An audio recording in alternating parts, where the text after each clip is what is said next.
The first thing I remember is the cold, a deep, biting cold that felt like home. My mother's fur was a warm cave against the wind that howled outside our den, a secret place tucked high in the jagged peaks of the Himalayas. I was Kale, a cub born to the ghost of the mountains, a snow leopard. My world was a vast expanse of white and gray, a kingdom of rock and ice. My first steps were clumsy tumbles in the soft powder. My first lessons taught through playful pounces on my mother's twitching tail. She taught me the ancient language of the wind, the scent of the blue sheep, the ibex, and the marmots that were our lifeblood. She showed me how to place my wide furry paws to silence my steps, how to use my long, thick tail for balance as we navigated treacherous ledges. Our life was a rhythm of patience and explosive action, of silent waiting and lightning-fast pursuit.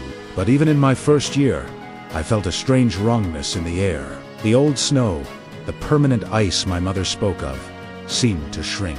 Patches of brown and green earth, like bruises on the white skin of our mountain, grew larger and more numerous. The streams, once tamed by ice, raged with unfamiliar power in the summer sun. My mother grew anxious. The hunts became longer, harder. The blue sheep, our primary prey, were moving, following the retreating snow line higher and higher, into steeper, more dangerous territory. One day, a hunt went wrong. A ledge that should have been solid rock, held firm by permafrost, gave way under my mother's weight. She was fast, a phantom of grace, but the crumbling mountain was faster. I watched, my heart a frozen stone in my chest, as she tumbled. She survived, but her leg was badly injured. The hunter had become the hunted, not by a predator, but by the mountain itself. Her injury meant I had to learn faster, grow up quicker. I was barely an adolescent, but the responsibility of our survival fell on my young shoulders. My first solo hunts were clumsy failures. I was too eager, too loud. Hunger became a constant, gnawing companion. I learned desperation. I started venturing lower, away from the high peaks that were our sanctuary. Down there, the world was different. The air was thicker, filled with strange, unsettling scents. The ground was soft and green, a world away from the familiar crunch of snow and rock.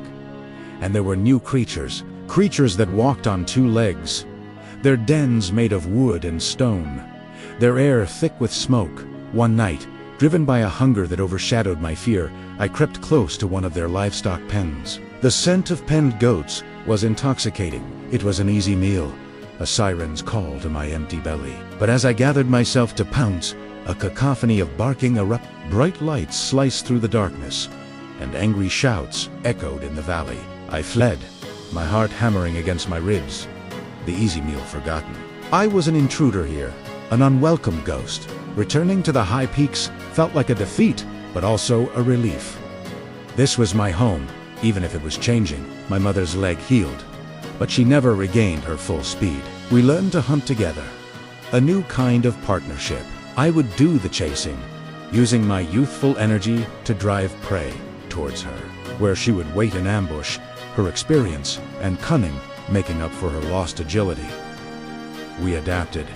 We had to. We saw other snow leopards less and less. Our vast territory, once overlapping with others, felt increasingly empty. The warming world was pushing us all into smaller, higher pockets of survival, concentrating us, an increasing competition for dwindling resources. Fights over territory, once rare and ritualistic, became more frequent and desperate. One season, the rains came instead of the snow. A relentless, unseasonable downpour that turned our world to mud and slurry. The rivers swelled into brown torrents, washing away paths we had used for generations. The marmots, a crucial food source in lean times, drowned in their flooded burrows. A sickness followed the rain, a coughing plague that spread through the remaining blue sheep, thinning their herds. Famine stalked the high peaks. It was during this time that I saw the true cost of our changing world. I found a young male, not much older than myself, lying still in the shadow of an overhang. He wasn't injured, just empty. He had starved, a ghost fading back into the mountain without a fight. His fate was a chilling premonition, a glimpse into a future I refused to accept. I knew we couldn't stay. Our mountain was dying. Driven by a desperate hope, I convinced my mother that we had to leave to find a new home. We began a great journey, a trek across the roof of the world. We crossed barren, sun-scorched valleys that shimmered with heat, a sensation that felt alien and painful on my paws. We navigated mountain passes I'd only heard of in my mother's whispered stories, places where the snow was still deep, a fleeting reminder of the world we had lost. Along the way, we saw the pressures from all sides. New predators, like the common leopard, were pushing up from the lower forests. Creatures better adapted to the warmer, brush-covered terrain that was now encroaching on our alpine meadows. They were faster in the scrub, more aggressive. We were built for snow and rock, and our advantage was disappearing with every melted patch of ice. The journey tested us to our limits. We were constantly hungry, constantly moving, but we were together. My mother, with her wisdom, and I, with my strength, were a formidable team. We learned to read the new landscape, to find water where it was scarce, to hunt unfamiliar prey. And then, after weeks that felt like a lifetime, we found it. A high, remote plateau, cradled by towering, ice-capped peaks. A place the warming sun had not yet fully conquered. The snow was deep here, the air crisp and cold. We could smell blue sheep on the wind, their scent strong and plentiful. It was a sanctuary, an island of the past in a rapidly changing present. As I stand here now, on a ridge overlooking our new home, I watch my own cubs tumble in the snow below. They are the future.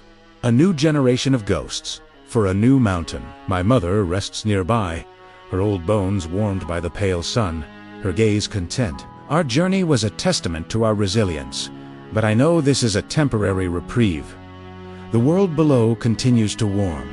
The green tide of the lowlands continues to rise. We are living on borrowed time, on a shrinking island of ice in a warming global sea. My story is not one of victory, but of survival. It's a plea carried on the thin, cold wind from the top of the world. We are the spirit of the mountains, the guardians of the high peaks. But even ghosts can fade when their homes disappear. We need the cold. We need the snow. Our survival is tied to the health of this planet, a shared home for all of us, from the highest peaks to the deepest oceans. The ghost of the mountains is still here. For now, don't let us fade away. Thanks for watching.